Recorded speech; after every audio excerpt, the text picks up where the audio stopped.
Ay İbrahim Can Yüce. Ay Zebi Yüce. Ay Şabatça Yüce. Sen moşiday mesela bachama kardam namiyomuş. Sen moşiday Şabatçay miyagu haber نیست.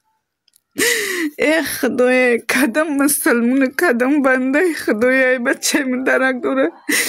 التماس با ما یکو خبری خوش برسونی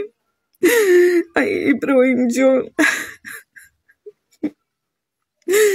در هر جایی باشی اگر دیدیم یا که شنویدی یک خبر با ما برسون اسماعیل جان دادر جان امی صورت بچه مرا بمون اینومی موقع زد التماس میکنم پیشت التماس میکنم یک بار دیگه امی صورت بچه مرا پرتو کچی میشود خدا در هر جایی باشه خدا نگهبانت باشه اسماعیل جان خدا هر دعای میکنی در خانه خدا خداوند قبولش بگردونه در جونای عزیز مادر همه ابراهیم جان زنگم زده خیلی خطش صحبت کردیم بعد یا ویدیو دیگر هم کار دیدیم خیلی ویدیو را همه ابراهیم جان ما یا بار ویدیو کرده بودیم در اینستاگرام و در یوتیوب من پارت افته بودیم شد خب ابراهیم جان از این 3 ماه میشده گویم 3 ماه شد که به نام و نشان شده گه سترویکا دا کار میکرده در مسکوا به چرا چش همه خیلی گریه و نالا و زار و نالا داره همه خیلی التماس کرده که التماس یک علاج کن ادرس های بچه ما یا میگم خاله جان ما همه سببیم از الله طلب کنیم فضل الله یکتا انشاءالله فرزندتون در که جای باشه پیدا میشه دعا کنین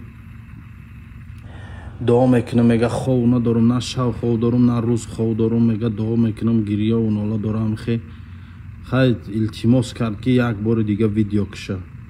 یک بار دیگه این ویدیو کردستم التماس میکنم ای شما برادر التماس برادروار التماس کردستم ای شما بچه‌ک رحیموف ابراهیم جان اکتم جانویچ 17.05.2000 تولدش کودک ایوزیوخیه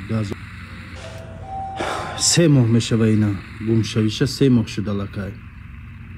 به نام و نشان شدگه نامعلوم دسترویکا کار میکردن همه که برامدگه پیش رفقاش نامعلوم کجا رفتگه چی کار کرده هیچ که نمیدونه یک گام خط خبر نیست یک گام رفیق این لله و این الیه راجعون امروز برادرای من خبری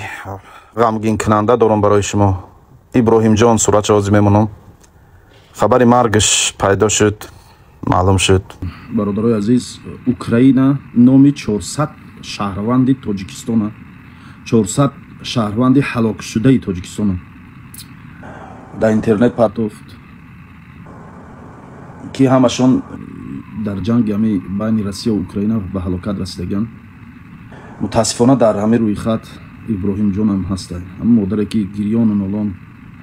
ابراهیم جان ما یا این گفته مراجعت کرده اما فرزندش 20 آگوست سال 2025 به هلاکت رسیدگی بوده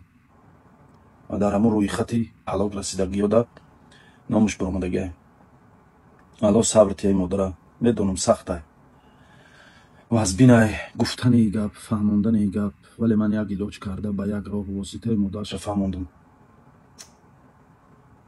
نمیدونم دیگه چی گم نمیدونم چی گم 400 نفر 80% بچه های یاشن در موسیقی بودگی و 80% بچه های یاشی تولدشان 2000 و 2001 تا 2004 2005 هم کردن کودک های انکیازی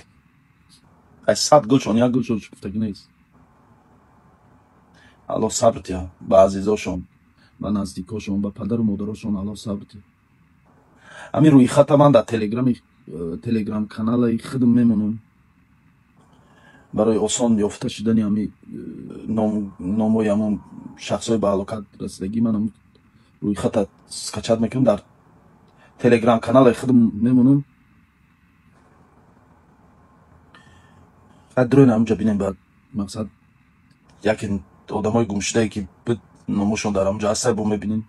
صاحباشو. من نمیدونم دیگه چی گم باور که نمیدونم من چی گم من